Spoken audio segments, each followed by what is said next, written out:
presidente y miembro de esta familia sin censura, Ricardo Sevilla, el maestro Ricardo Sevilla, que ya está listo porque hoy es miércoles de investigación especial para la audiencia de Sin Censura. Esta audiencia que respetamos profundamente nosotros y que parece que algunos políticos no quieren respetar. Mi querido Ricardo, te saludo con mucho gusto. Querido Vicente, público memorioso, pues el respeto está bien conquistado y esos políticos que se suben a ese tabique y desprecian a la audiencia, la poderosísima audiencia de Sin Censura, pues allá ellos y su mala cabeza, ojalá hicieron una reflexión profunda y vinieran a conversar, como dices tú, con la gente, porque la gente los quiere escuchar y los quiere escuchar en medios de comunicación libres e independientes, donde las preguntas no están a modo. Y hoy es miércoles, como bien dices, de investigación especial, y vaya que esta, desde mi punto de vista, va a simbrar algunos personajes, porque se trata precisamente de un tema que ha estado en la mesa durante las últimas semanas, durante los últimos meses, y por qué no decirlo, oculta durante años, y es que la crisis hídrica que actualmente está padeciendo la zona metropolitana de Monterrey, en Nuevo León, ha dejado ver dos cosas, Vicente, público memorioso. Por un lado, la ineficacia del gobernador Samuel García para enfrentar el problema, y por otra parte, la rampante corrupción que existe en torno al agua en todo nuestro país. La incapacidad de Samuel García ha sido tan grande que el secretario de Gobernación, Adán Augusto López Hernández, ha tenido que ir hasta Nuevo León para decirle al mandatario estatal que la federación, a través de la Comisión Nacional del Agua, será la que tome el control del agua en ese estado. Esta acción de parte del gobierno federal, Vicente, ha sido sumamente importante, ya que logró, al menos por el momento, que 14 de los más voraces grupos empresariales, Alfa, Vitro, Ternium México, Gilsa, Cemex, FEMSA, Grupo Alem, Grupo Bachoco, Grupo Lala, Ganadería Integral, Cultiva, Nexus, Grupo Bonafont de Nestlé y la cervecería Cuauhtémoc se comprometieran a que cederán el agua concesionada. Habrá que ver si cumplen esa propuesta, pero no hay que alzar las campanas al vuelo, advierten en entrevista exclusiva para Sin Censura Homero Hernández, ingeniero hidráulico de la UNAM, ya que de acuerdo con él, la crisis podría agudizarse en los próximos meses, no solo en el país, sino en todo México. Para el especialista universitario, público memorioso, la extracción ineficiente del agua subterránea, el alto requerimiento del sector agrícola e industrial, el crecimiento sin planeación de las ciudades y el aumento en el número de sus habitantes, así como la falta de infraestructura para tratar las aguas residuales, todo ello aunado a las sequías cada vez más severas, repercutirán cada vez más duramente en la disponibilidad y calidad del agua. Para el doctor Jesús Rodríguez, del Instituto de Geología de la UNAM, es fundamental que el gobierno federal realice acciones que demuestren que es un tema prioritario y que se establezcan los lineamientos en la materia a fin de resolver el problema en corto, en el mediano y en el largo plazo. Para este especialista de la UNAM, las fuentes que se utilizaban como los manantiales, pozos, presas, ya no son suficientes para abastecer a la totalidad de la gente. Y en entrevista exclusiva para la familia de Sin Censura, Jesús Rodríguez nos recuerda que fue precisamente el expresidente priista Carlos Salinas de Gortari quien en 1992 inició el camino hacia la privatización del agua, promulgando la actual Ley de Aguas Nacionales, que a pesar de ser obsoleta, dice el especialista, y perniciosa para la población, hasta el día de hoy todavía se encuentra vigente. Cabe recordar que la aparición de dicha ley, Vicente, fue uno de los requisitos que los gobiernos de Estados Unidos y Canadá le impusieron al gobierno de Carlos Salinas de Gortari para acceder a que se firmara el Tratado de Libre Comercio con América del Norte. De hecho, cuando entró en vigor esta ley, paralela a dicho tratado comercial, se habían otorgado solo 2,000 concesiones. 2,000 concesiones. A partir de que entró en vigor la Ley de Aguas Nacionales, alentada por el espíritu privatizador del salinismo, las concesiones crecieron desmesuradamente. Hasta el gobierno de Enrique Peña Nieto, por ejemplo, la Conagua informó que había otorgado 538,000 concesiones, de 2,000 a 538,000. Sin embargo, a últimas fechas, la Conagua ha salido a decir que podría quitar concesiones a empresas que no están reguladas administrativa y fiscalmente. En Nuevo León, Luis Carlos Alatorre, director regional de Conagua, ha dicho que podría retirar concesiones de agua a 60 empresas en ese estado, que por cierto representan entre 12 y 14 millones de metros cúbicos de agua, y con lo cual se podría incorporar de manera permanente a la red de abasto de esa ciudad. No obstante, los especialistas de la UNAM, consultados por Sin Censura, no se muestran muy convencidos y coinciden en señalar que Germán Martínez Santoyo, titular de la Conagua, ha tardado mucho tiempo en presentar el reforzamiento de las acciones del gobierno federal en el estado de Nuevo León, lo cual, aseguran, lo coloca en el mismo lugar que en su momento estuvo Blanca Jiménez Cisneros, ex titular de la Conagua, quien de acuerdo con diferentes versiones fue removida o habría sido removida de su cargo por haber presentado un deficiente plan de acción frente a la pasada contingencia sanitaria. Que no se nos olvide que el objetivo central de la Conagua es regular, controlar y proteger las aguas nacionales en México, nos advierte el ingeniero Homero Hernández. Y en efecto, si revisamos el repositorio de la Conagua, Vicente, encontraremos que su objetivo general, según afirma la propia dependencia, es contar con información cartográfica, ambiental y estadística de los ecosistemas de los humedales del país para orientar la toma de decisiones y apoyar la gestión en términos de su aprovechamiento sustentable y su preservación. Instituida por decreto presidencial de Carlos Salinas de Gortari, la misión central de la Comisión Nacional de Agua consiste, al menos en teoría, en administrar y preservar las aguas nacionales con la participación mesurada de las empresas, pero con la participación más álgida de la sociedad. ¿Para qué? Para lograr el uso sustentable de ese vital recurso. Pero hasta el día de hoy, lamentablemente, no ha sido así. Si dentro de sus acciones principales se debería dar apoyo a los organismos de cuenca y direcciones locales en la relación de las acciones necesarias para lograr el uso sustentable del agua en cada región del país, lo cierto es que el desempeño de la Conagua ha sido hasta ahora sumamente pálido, por no decir deficiente. Durante los sexenios de Vicente Fox, Felipe Calderón y Enrique Peña Nieto, más allá de vigilar que el sector hidráulico estableciera responsablemente los programas para apoyar a los municipios en el suministro de los servicios de agua potable y saneamiento en las ciudades y comunidades rurales, además de encargarse de promover el uso eficiente del agua en el riego y la industria, lo cierto es que los últimos tres expresidentes, Peña, Calderón y Fox, se encargaron de seguirle el paso a Carlos Salinas y a Ernesto Zedillo, privatizando y saqueando el sector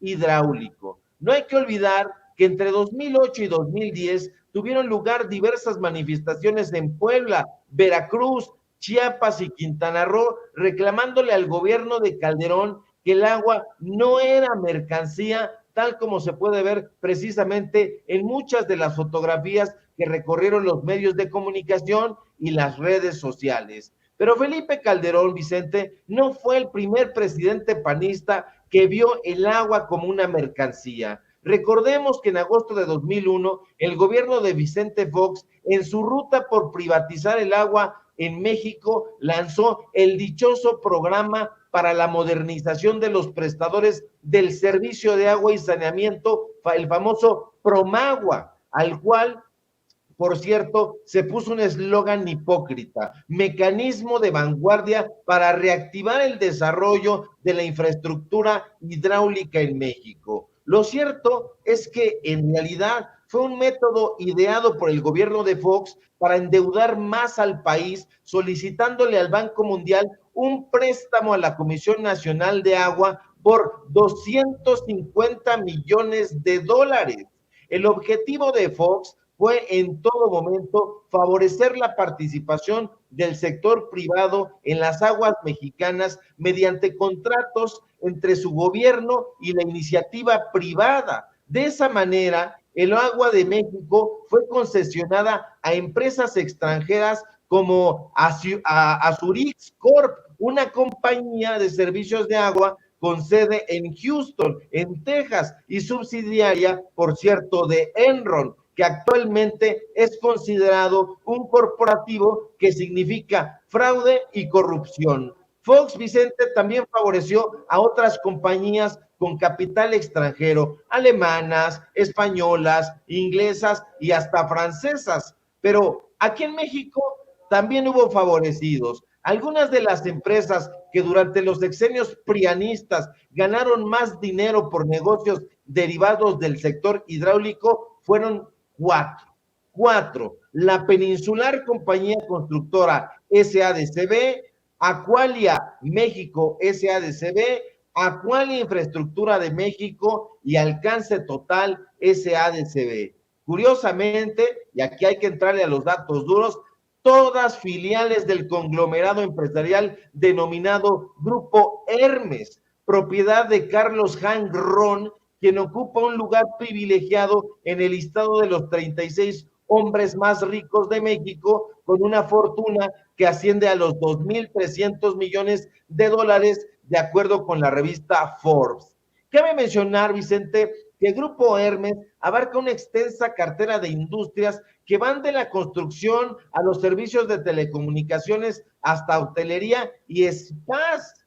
Durante el sexenio de Enrique Peña Nieto, a quien fue muy cercano, Grupo Hermes ganó contratos para construir el primer tramo del Tren México-Toluca de ese fracasado proyecto, así como para diseñar y construir la presa Zapotillo en Jalisco. La empresa de Hank Ron también obtuvo el contrato para desarrollar la obra superficial de la planta de bombeo El Caracol en el Estado de México. Durante los gobiernos de Peña, Calderón y Fox, otra compañía de Hank Ron, la Peninsular Compañía Constructora SADCB, recibió, agárrate, Vicente, público memorioso, más de 1,000 millones de pesos. Repito, más de 1,000 millones de pesos. En ese momento, sus principales clientes fueron dos: la Secretaría de Comunicaciones y Transportes y la Comisión Nacional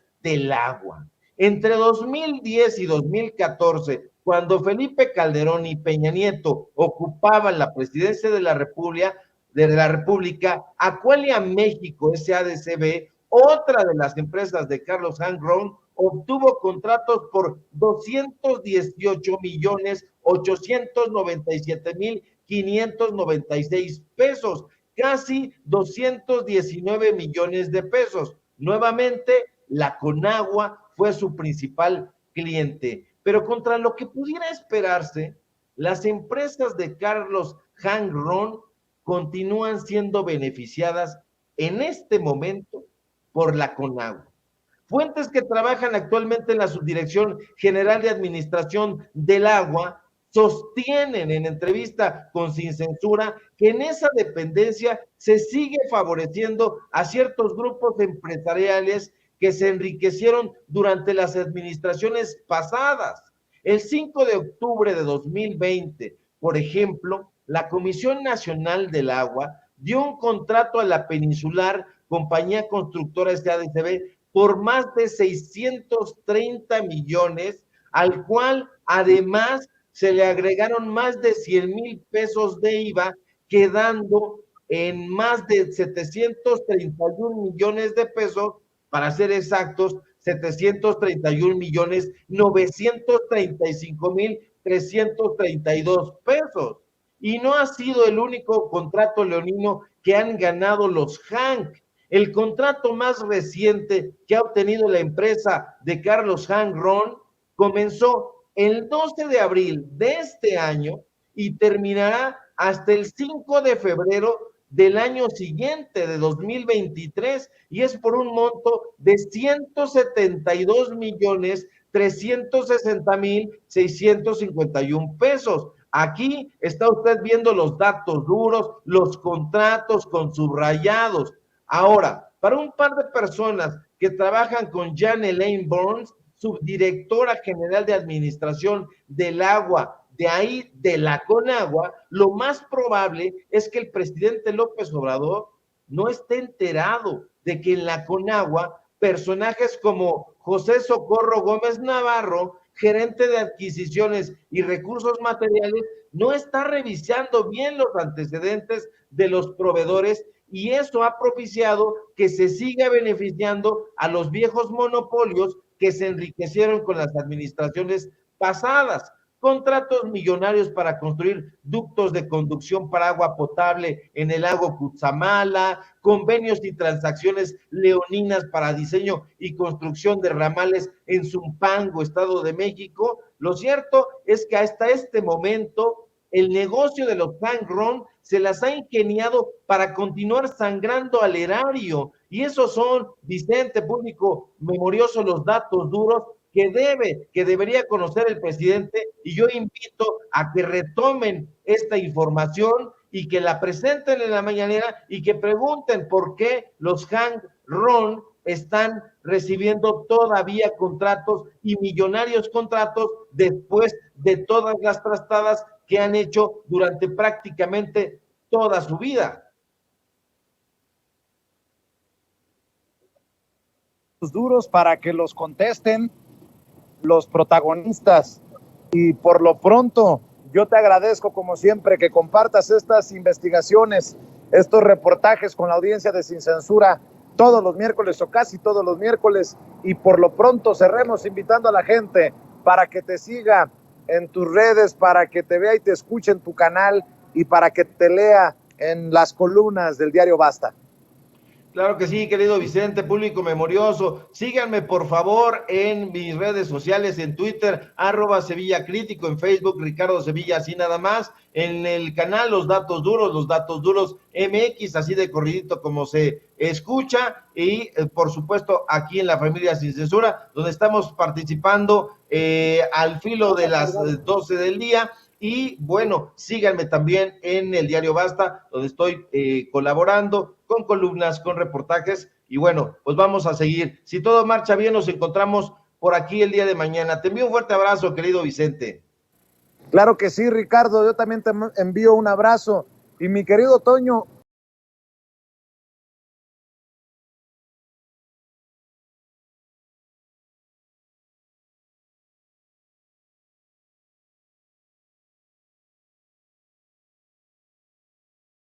grandes mentes. Quiero darle la bienvenida al doctor Ángel Valderas, especialista en petróleo y energía, y por supuesto que el editor de La Jornada Sin Fronteras y corresponsal de guerra, Jaime Hernández. Comienzo con usted, doctor. ¿Cómo le va, doctor Ángel Valderas? Hola, buenas, ¿me escuchan? Lo escuchamos perfectamente. ¿Usted nos escucha? Sí, ahorita sí, por aquí por fin. Excelente, pues lo saludamos con mucho gusto, doctor. Muy bienvenido a este espacio, y también saludamos con mucho gusto al editor de La Jornada Sin Fronteras y corresponsal de guerra, Jaime Hernández. Querido Antonio, ¿cómo estás? Y también muy buenos días, Ángel Valderas. Oye, Toño, ¿por qué no le mandas a Vicente el satélite de Sin Censura ya, por favor? Ese satélite hay que moverlo para que agarre mejor la señal. Es lo que decimos, ¿no? La unidad móvil de Sin Censura. ¿Saben cuál es la unidad móvil Sin Censura? Es un teléfono con un tripié. Ahora que hicimos otra corresponsalía muy desafortunada, por cierto, en San Antonio, Texas. Pues ahí veíamos a los compañeros de los medios de comunicación tradicionales con sus unidades móviles, sus antenas ahí fantásticas, y nosotros pues con un mendigo telefonito, pero pues así salen las cosas y así sale bien. Ese debe de ser el periodismo. Y bueno, ¿qué les parece, queridos compañeros de esta mesa de análisis y de esta mesa de trabajo, si le damos a los temas? Hoy el presidente López Obrador aseguró que a él no le corresponde exigirle a Peña Nieto que regrese a enfrentar las acusaciones, que pues, basta con que él pues simple y sencillamente determine que es, o vamos, reconozca que es la autoridad judicial la que debe determinar en el caso. Carlos Guzmán le cuestiona al presidente López Obrador si haría un llamado a que regrese el expresidente ahora que se da a conocer esta carpeta de investigación sobre varios delitos electorales, delitos patrimoniales, que de hecho incluyen a la empresa OHL.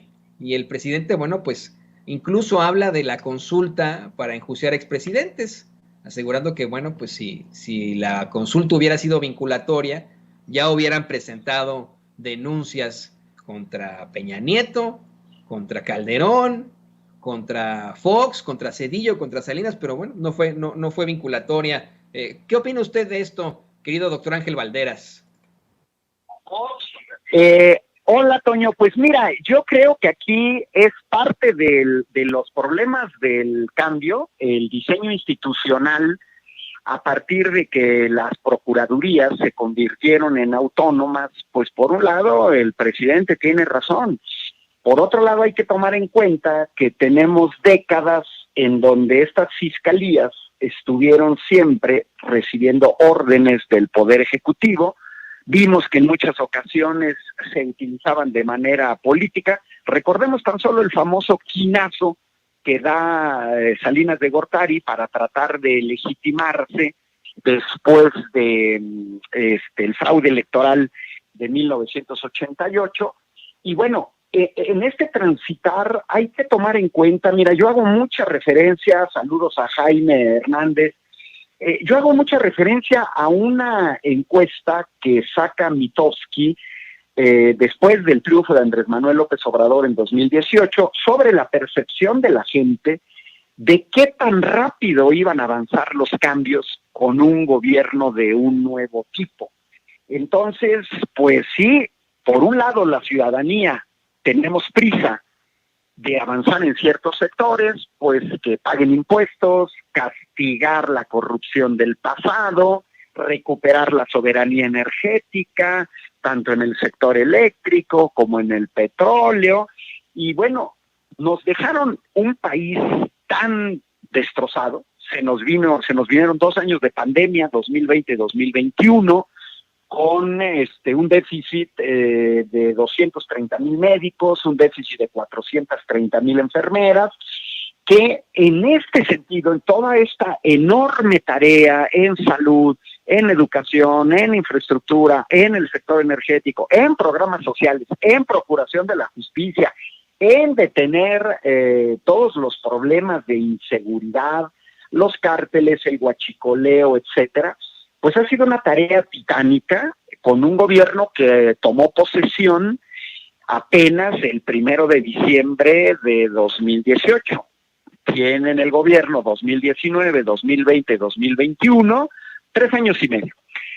Yo creo que con los pies en la tierra, 3 años y medio son muy pocos, porque hay todo un andamiaje de ministerios públicos, fiscalías, procuradurías, que cuando les conviene, como en el caso del Tren Maya, como en el caso de defender a las eléctricas extranjeras, salen amparos de manera inmediata, expedita, lo que los ciudadanos nunca jamás hemos visto ni hemos sentido como ciudadanos.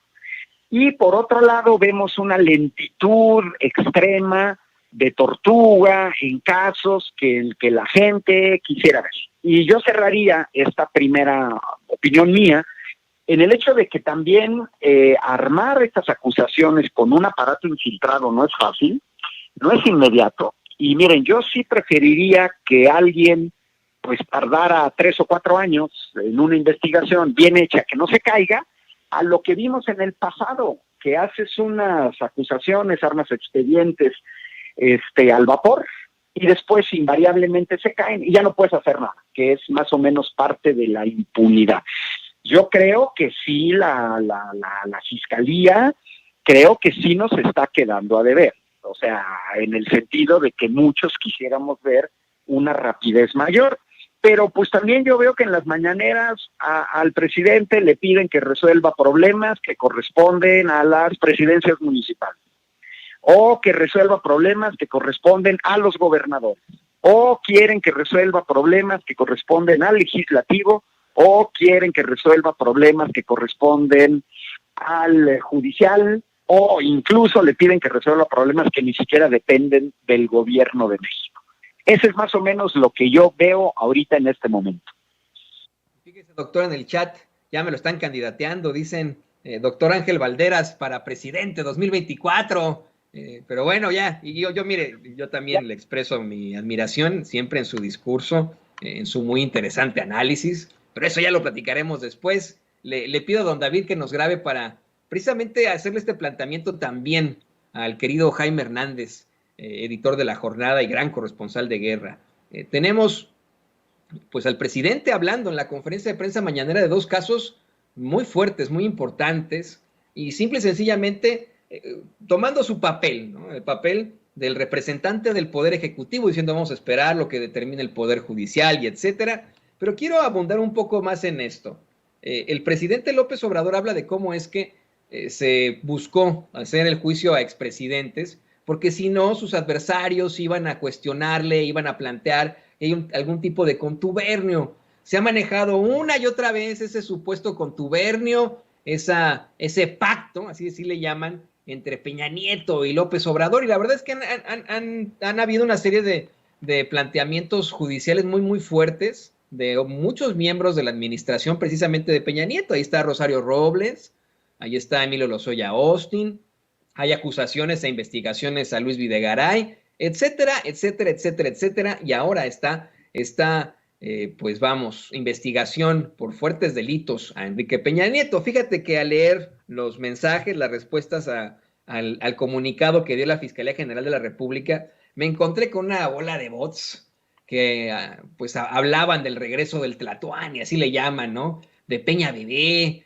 el regreso supuestamente con unas grabaciones que él supuestamente tiene, y ese es como el aparato que han intentado operar desde las esferas del poder, el crear esa incertidumbre de que supuestamente hay grabaciones que podría utilizar Enrique Peña Nieto. Bueno, pues ya, yo creo que ya las hubiera utilizado, ¿no?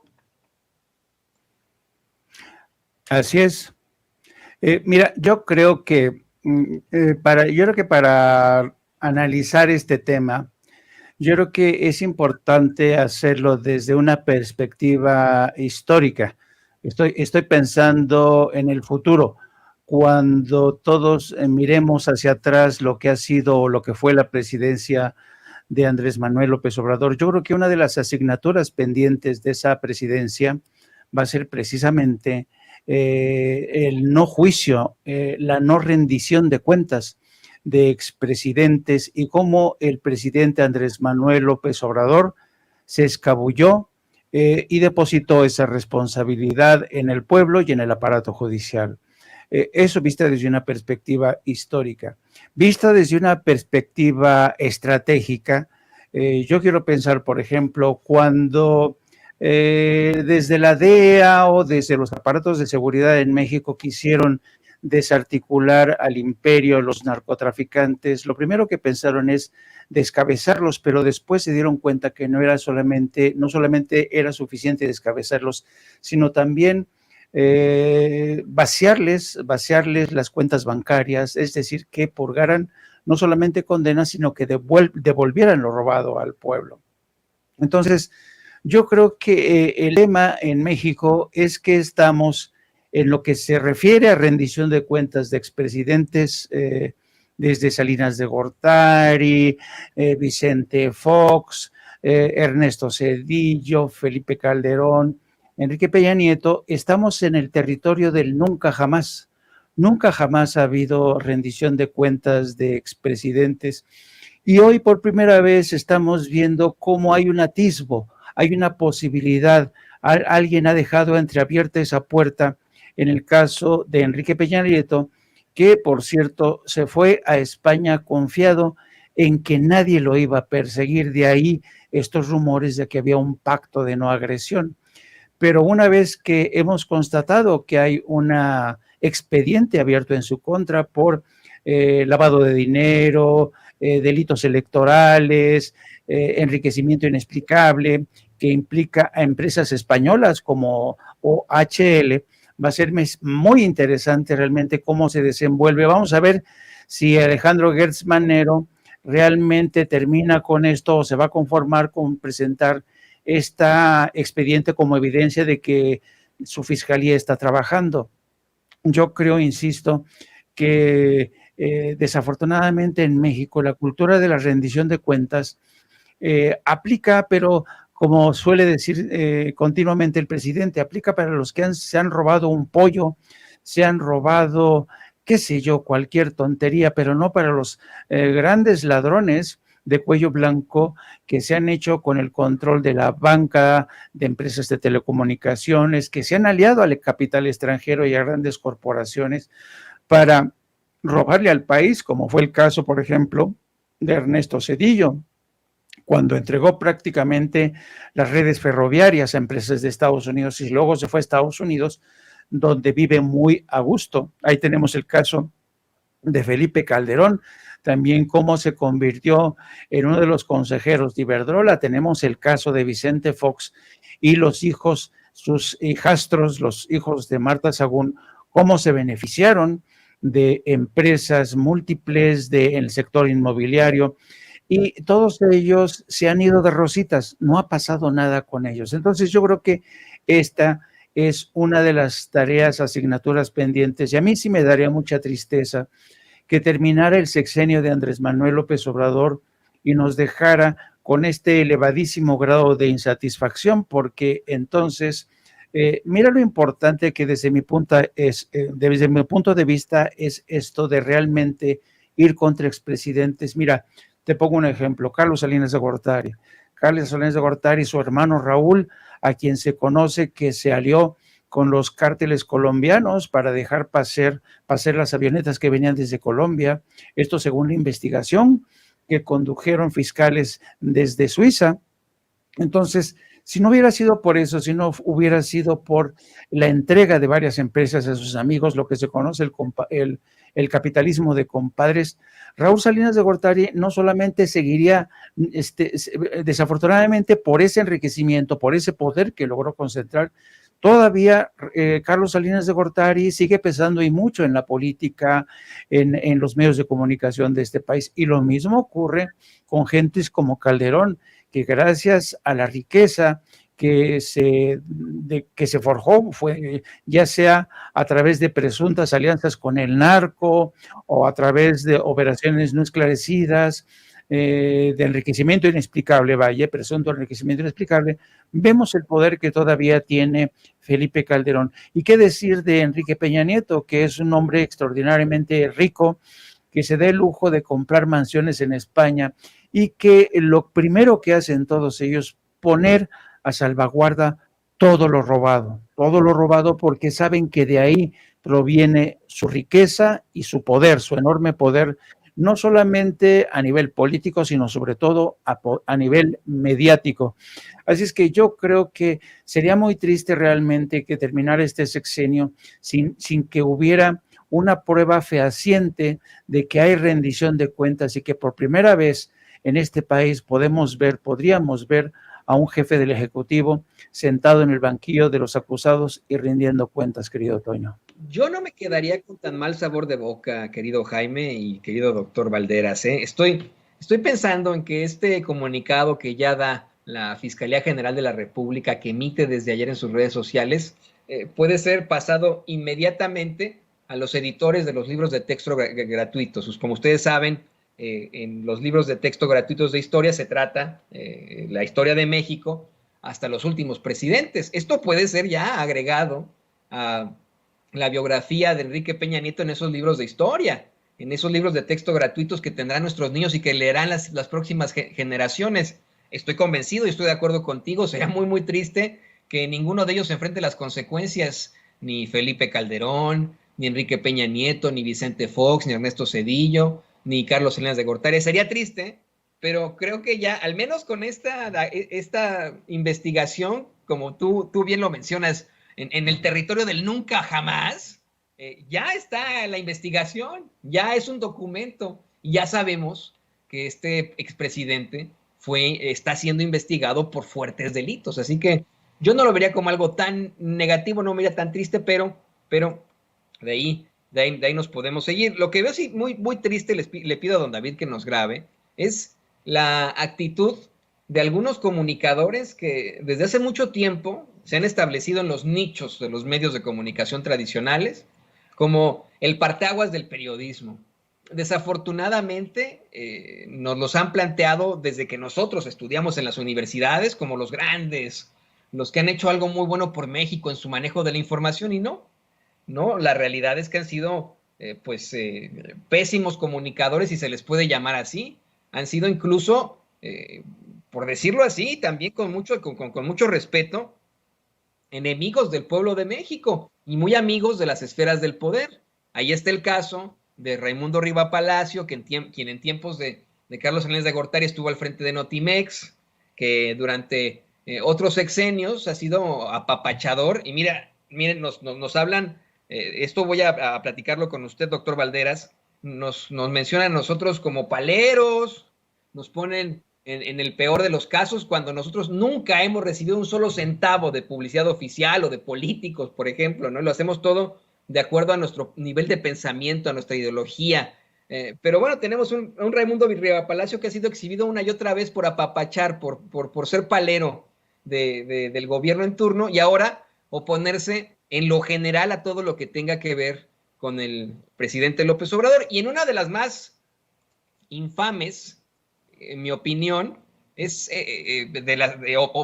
planteamientos de Raimundo Riva Palacio, es esta de la evidencia empírica. Creo que es un tema que tenemos que platicar primero con usted, doctor Valderas, ¿no? Dice Raimundo Riva Palacio que hay suficiente evidencia empírica de que el presidente López Obrador violará lo que sea para que Morena se mantenga en el poder. Esto es imperdonable en el periodismo, se lo digo yo.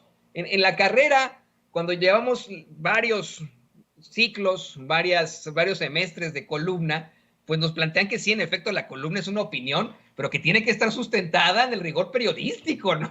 En el método científico. No se puede sacar uno de la axila que hay suficiente evidencia empírica para asegurar que va a haber fraude en 2024. Hoy el presidente se burló de eso, del vaticinio de este sujeto que, bueno, en lugar de gran personaje del periodismo, pues a mí me parece que es un gran personaje de la astrología y debe estar siendo comparado con Walter Mercado. No sé qué opina usted, doctor Valderas.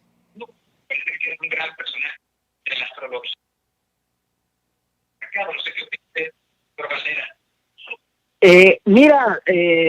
Yo creo, y pues lo hemos visto en la historia de este país, los que tenemos memoria, que en realidad esto se trata pues más bien de algo de mala leche. Forma parte de la oposición Riva Palacio y otro tipo de también comunicadores, como tú decías hace rato, gente que se cree los non plus ultras del periodismo, pero que en realidad hacen política.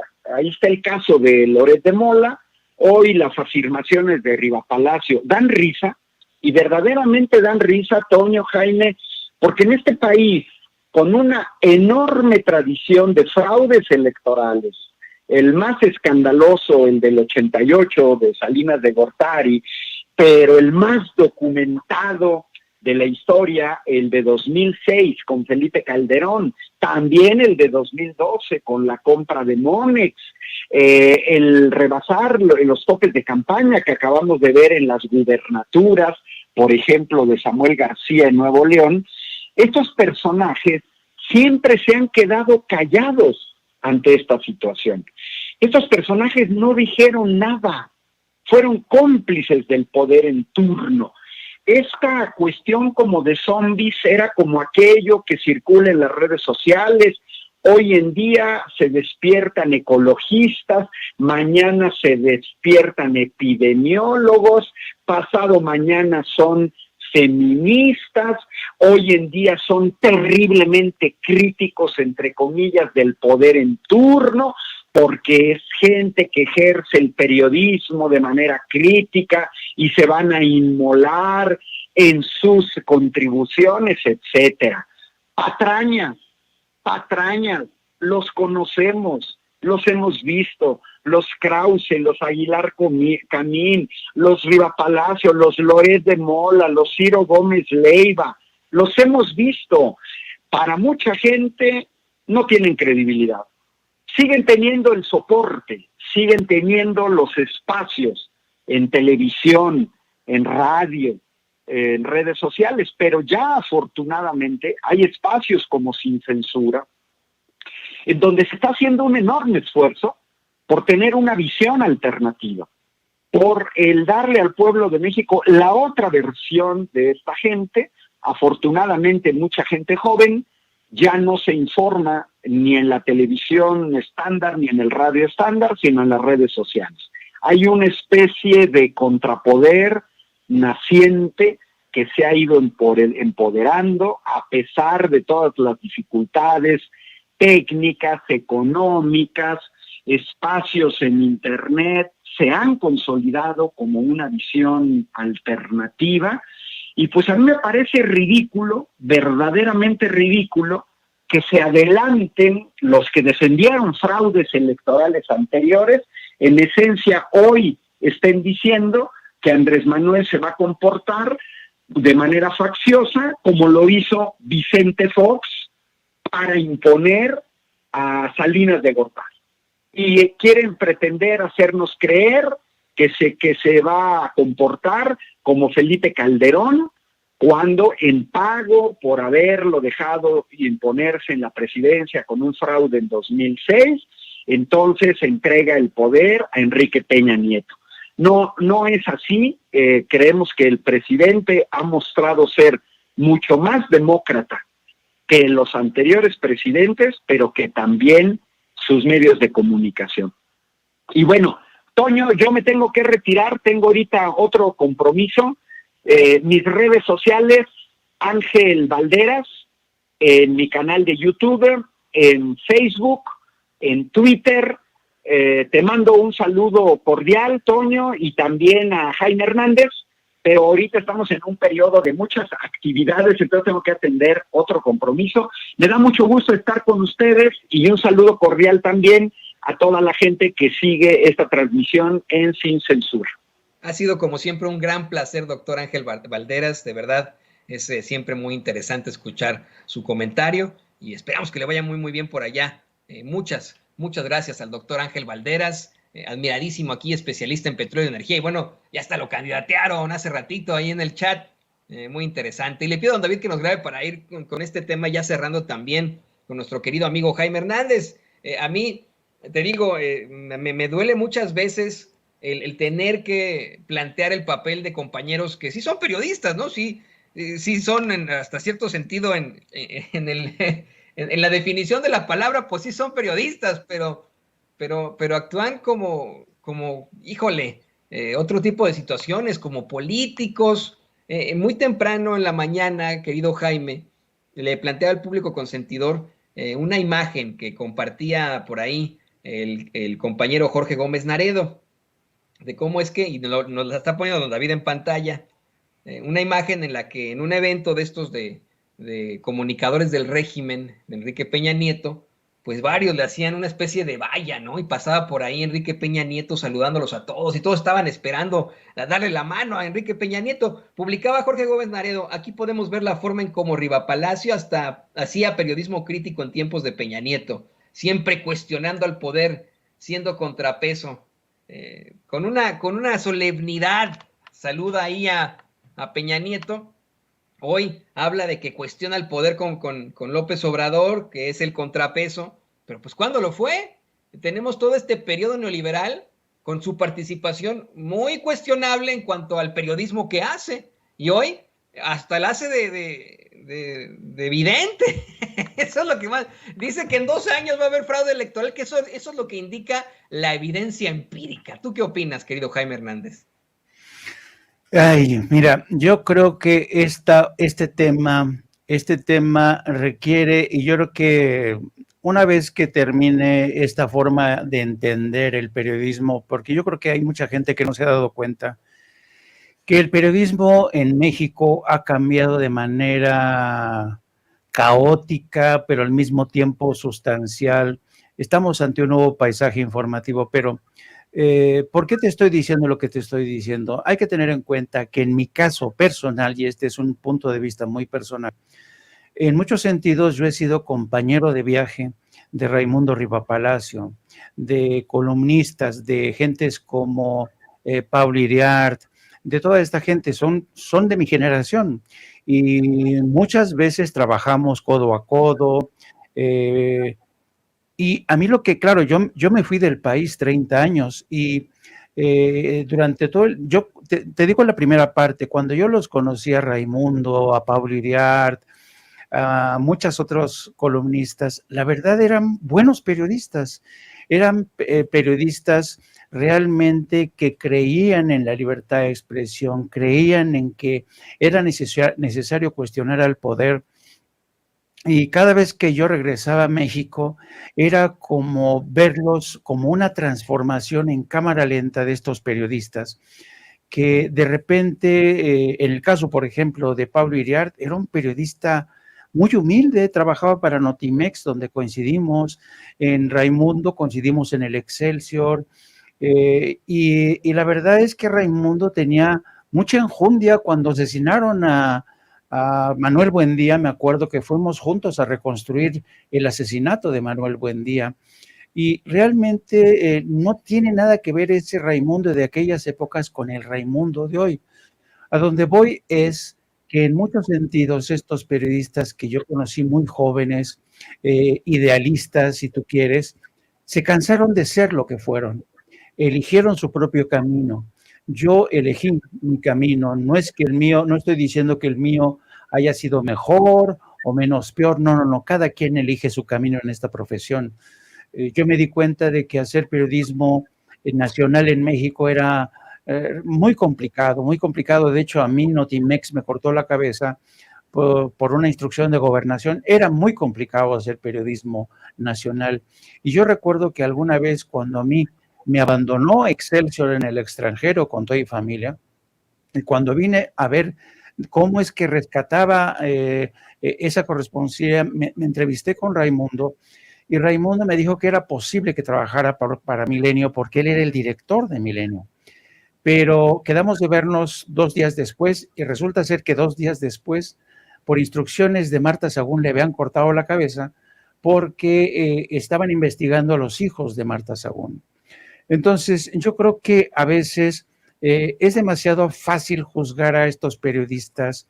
No digo que no se lo merezcan. Lo que estoy tratando de dar a entender es por qué se convirtieron en lo que son hoy. Dejaron de creer en ese periodismo idealista, dejaron de creer en la labor del periodista, hicieron de lado la ética o entendieron que la ética no les servía para un carajo. Yo creo que después de tantos golpes, de tantas veces que les cortaron la cabeza, llegaron a la conclusión que quizá la única posibilidad era sumarse al enemigo, y porque de otra manera era imposible. Esta es la triste historia del periodismo en México, como el poder político, siguiendo la escuela, por ejemplo, del señor Alito Moreno, que hay que es la vieja escuela del PRI, a los periodistas los matas de hambre, los sometes, porque si no, olvídate. Entonces, yo creo que es una generación a la que el poder político le hizo mucho daño, no solo obligándola a pasarse al lado oscuro, sino también a adoptar muchas de los malos hábitos de esa clase política. Y hoy vemos cómo esos periodistas de ayer, que eran los periodistas idealistas, incluso van más allá de esas prácticas tan malignas, tan odiosas, ¿no? como cuando dice Raimundo que Andrés Manuel va a tratar de permanecer en el poder a como dé lugar, ¿no? Y citando datos empíricos. ¿De dónde salen esos datos empíricos? Eso ya es futurismo. Entonces yo creo que es obligado hacer o escribir estos capítulos de la historia del periodismo, porque desafortunadamente tenemos todavía, sobre todo para las nuevas generaciones de los periodistas, que realmente cuando inician esta carrera, de repente se encuentran, ellos imagínate con sus sueños de ser periodistas, y cuando ven el terreno cómo está, y de ver cómo los viejos periodistas, que eran los más importantes, que tienen sus programas ahora de televisión, de radio, se han convertido prácticamente en vasallos de aquellos poderes políticos o corporativos que antes combatían. Así es que yo creo que el presidente tiene en muchos sentidos razón al descreer de estos periodistas, porque yo creo que uno de los grandes debates a futuro en el seno del periodismo es una sola palabra: ética. Ética y más ética. Híjole, qué situación tan triste me acabas de comentar, y que yo te la entiendo perfectamente. Me da mucho orgullo que tú te hayas mantenido del lado correcto de la historia. Es algo que nos duele a los periodistas y que conocemos desde que comenzamos en esta labor, en este oficio, desde que somos muy, muy jóvenes.